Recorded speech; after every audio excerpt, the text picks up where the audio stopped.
Magandang Laguna at narito ang mga balitang ating nakalap sa buong lalawigan ng Laguna ngayong linggong ito. At narito ang ating mga headlines. 445th anniversary ng lalawigan ng Laguna ipinagdiwang. Governor Ramil Hernandez nagdiwang ng kanyang kaarawan. Surprise drug test para sa empleyado ng provincial government ginanap. San Pablo City PNP Chief Reynold Grosero nagpahayag tungkol sa estado ng droga sa lungsod ng San Pablo. 2,400 estudyante mula sa 3rd District ng Laguna kumuha ng scholarship exams ng provincial government. Mayor Loreto Amante naiipit sa sitwasyon dahil sa pagkakasangkot di umano ng ilang kamag-anak sa droga.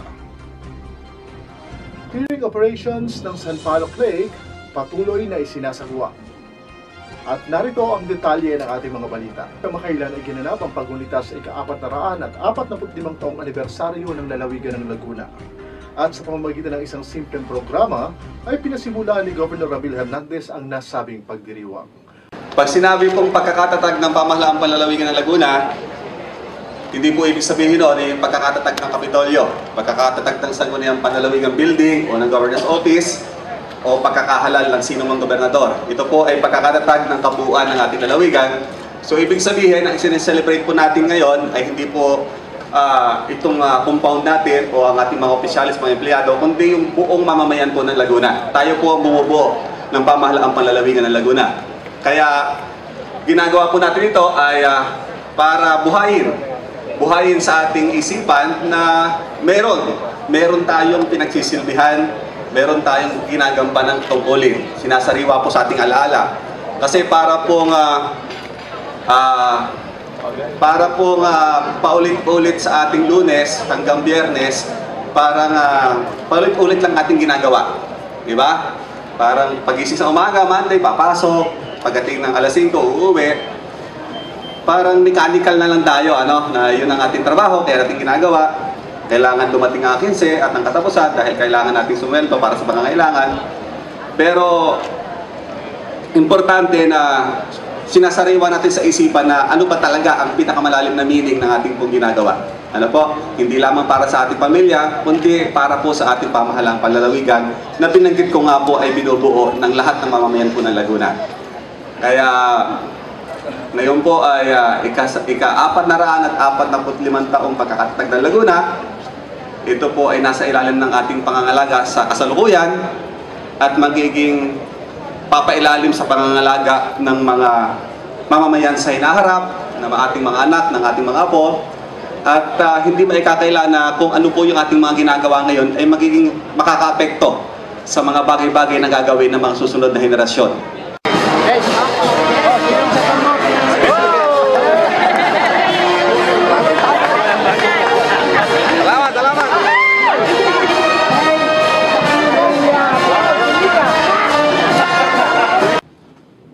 Samantala, kamakailan ay nagdiwang ng kanyang kaarawan si Governor Ramil Hernandez at nagkaisa ang lahat ng mga kawani ng pamahalaang panlalawigan upang siya ay batiin ng isang maligayang kaarawan. Tunghayin natin ang ilang bahagi ng nasabing kaganapan.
Gusto ba? Bayan mo na.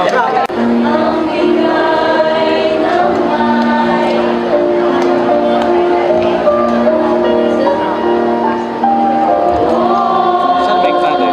Saan ang mic natin? Okay, John. I-ready nyo. Isang surprise drug test naman ang sumalubong sa mga kawani ng pamahalaang panlalawigan. At ito ay pinangunahan ni Governor Ramil Hernandez na pagkalamang umaabot sa 3,500 ang mga kawani ng pamahalaang panlalawigan na sasailalim sa naturang drug test. Casual na hindi pa nakapagpa-drug test, ang JO po ay sa office ng HRMO at ang casual po ay sa New Capitol, sa office ng administrator. Doon po kayo. Kung kayo po naman, ang mga JO po at casual ay nakapagpa-drug test na, isumitin nyo lamang po ang resulta sa office ng ating HRMO.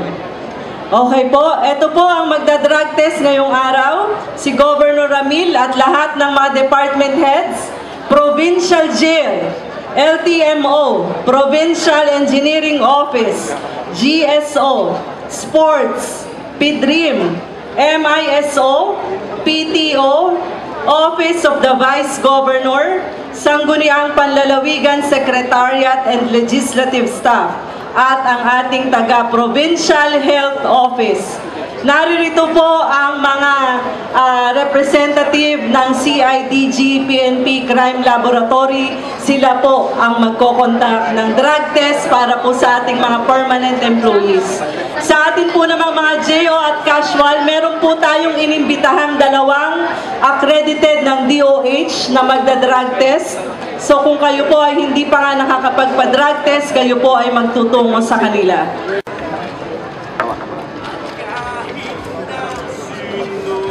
Sige po.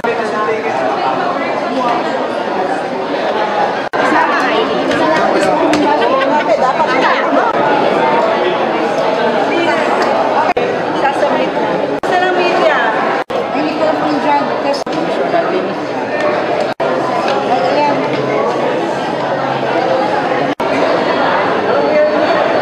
Kaugnay pa rin ang issue tungkol sa droga, ay ating nakapanayam si San Pablo City PNP Chief Reynold Rosero.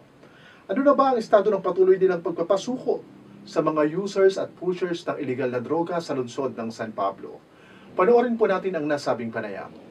Sa ngayon po, halos araw-araw sila sumusuko. So ngayon, aabot na tayo ng 1,000 mahigit. Sa dami na sumusuko, yung iba nga, gusto unahin na sila.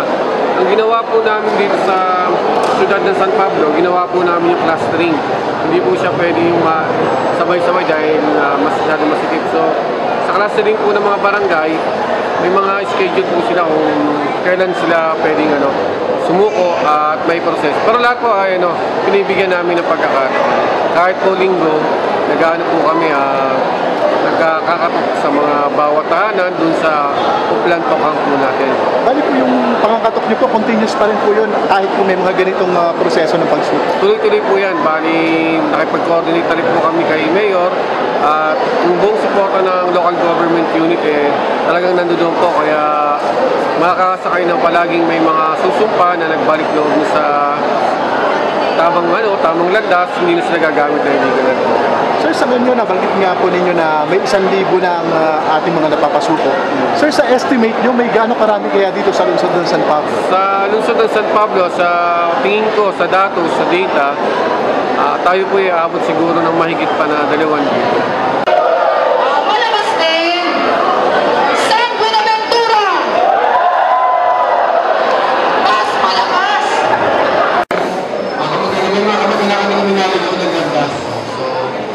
Iba naman po yung pariya, iba naman sa isang pamilya, talagang may mga naliligaw.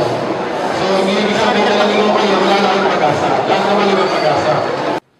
Magbabalik ang bagong balita dito pa rin sa Magandang Laguna, makalipas ang ilang sandali. Enjoy the taste of dishes at Queen Elite's restaurant. You can choose from an area of good food, from native to seafoods. Queen Elite's also accepts catering services. So for your family gatherings, meetings, and other special occasions, visit us at Queen Elite's restaurant, located at National Highway, Barangay Daya, Calauan, Laguna.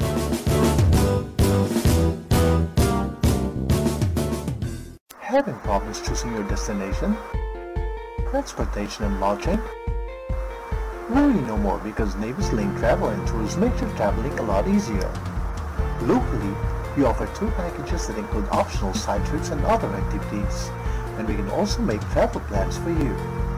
And for your trips abroad, we can assist you with your passport and visa requirements and import duties. Navis Lane Travel and Tours. We'll get you there. Po ng ating kababayan dito po sa Laguna, huwag niyo pong kakalimutan, panoorin po sa ating cable ang Magandang Laguna. Huwag niyo pong kalimutang panoorin, Magandang Laguna. Bagamat 2,200 lamang ang hukuling scholars sa buong lalawigan ng Laguna, umaabot sa 2,400 ang mga mag-aaral sa kolehiyo mula sa ikatlong distrito ng lalawigan ng Laguna ang kumuha ng scholarship exams ng provincial government sa San Pablo City Central Gymnasium. Panoorin natin ang ilang bahagi ng nasabing kaganapan.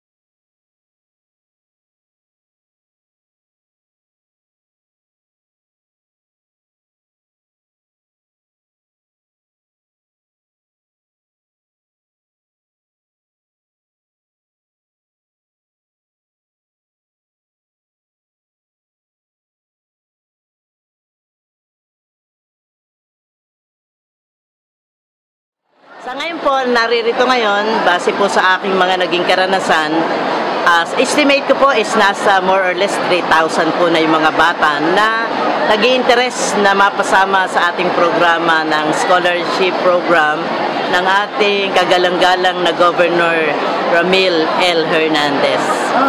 Ilan po ba ang hukuling scholars sa buong lalawigan ng Laguna?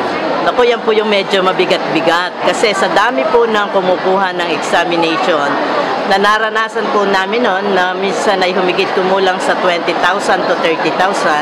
Sa ngayon pong academic year 2016-17, may nakalaan po tayong 2,200 slots.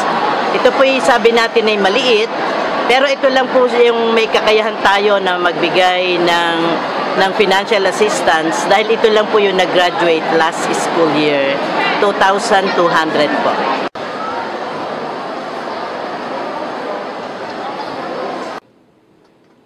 Samantala, dahil sa mga isyong ipinupukol sa kanya, kaugnay ng kanyang mga kamag-anak na di umano'y nauugnay sa iligal na droga, ay kinuna natin ang kanyang pahayag si San Pablo City Mayor Loreto Amben Amante. Panoorin po natin ito.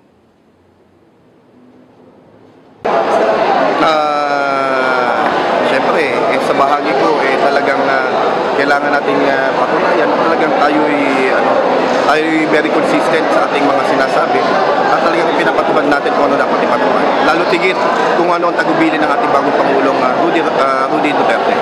Mayor, ano na po ang status ngayon tungkol po sa mga kamag-anak ninyo na hindi pa rin sinusunod sa nila? Ayun ang hindi ko magagarantiyan sa kanila. Once na mapatunayan na talagang sila ay lumabag sa ating batas, sila ay nagtulak o gumamit ng ipinagbabawal na gamot at sa kasalukuyan hindi pa sila sumusuko, wala na akong magagawa sa kanila.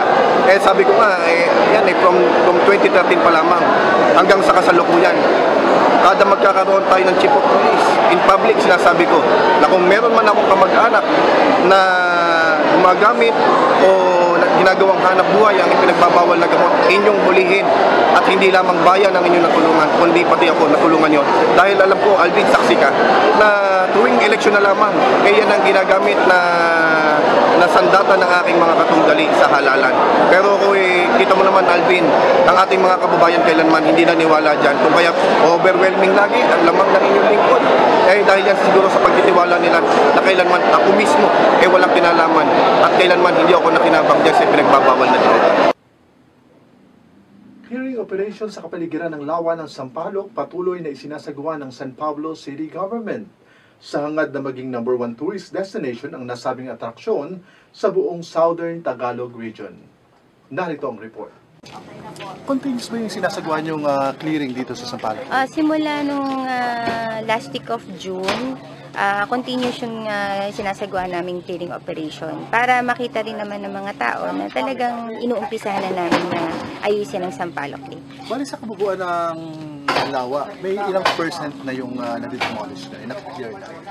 Although maliit pa rin kasi ang mga inunang i-demolish, yung mga abandoned houses at saka yung parang mga illegal structures. So I think 20% ang naaalis na dito. Bali, kailan kayo nag-start ng clearing operations? Last month, ng June. Bali, hanggang kailan yung target ninyo para ma-clear September. Oo, September ang instruction ni Mayor Ambenamante sa amin na September makapaglipat na yung mga tao dun sa relocation site, and at the same time yung mga maiiwang structure maalis na. Kumusta naman yung pagtanggap ng mga residente, ng mga desistance pa rin ba?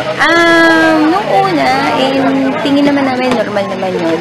Pero sa continuous na pag-meeting, pag-usap, pakikipag-coordinate sa mga civic groups and national agency, naayos naman.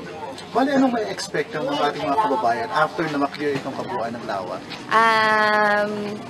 Since kami yung nasa tourism office at ginawa namin yung plano yung 5-year Tourism Master Development Plan, isa ito sa major development ng tourism dito sa lungsod ng San Pablo. So, gagawin ng Sampaloc Lake as one of the major tourist destination, maybe in Laguna and hopefully in the entire southern Tagalog region.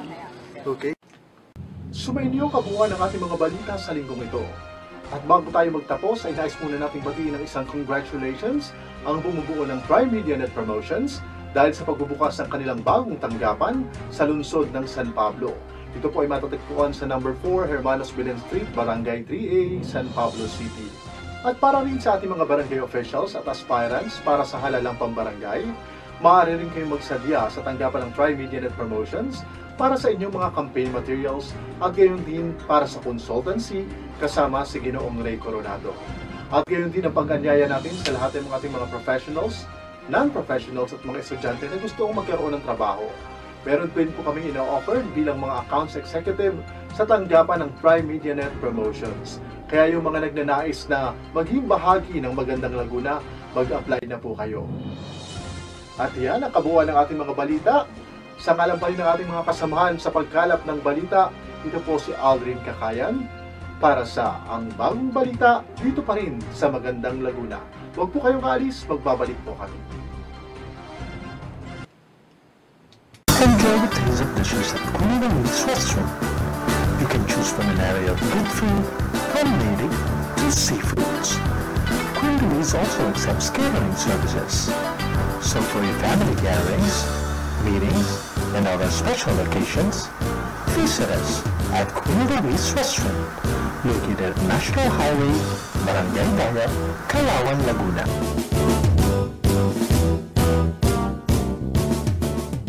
Having problems choosing your destination? Transportation and lodging? Worry no more because Navy's Lane Travel and Tours makes your traveling a lot easier. Locally, we offer tour packages that include optional side trips and other activities, and we can also make travel plans for you. And for your trips abroad, we can assist you with your passport and visa requirements and import duties. Navy's Lane Travel and Tours. We'll get you there. Po ng ating kababayan dito po sa Laguna, huwag niyo pong kakalimutan, panoorin po sa ating cable ang Magandang Laguna. Huwag niyo pong kalimutang panoorin Magandang Laguna.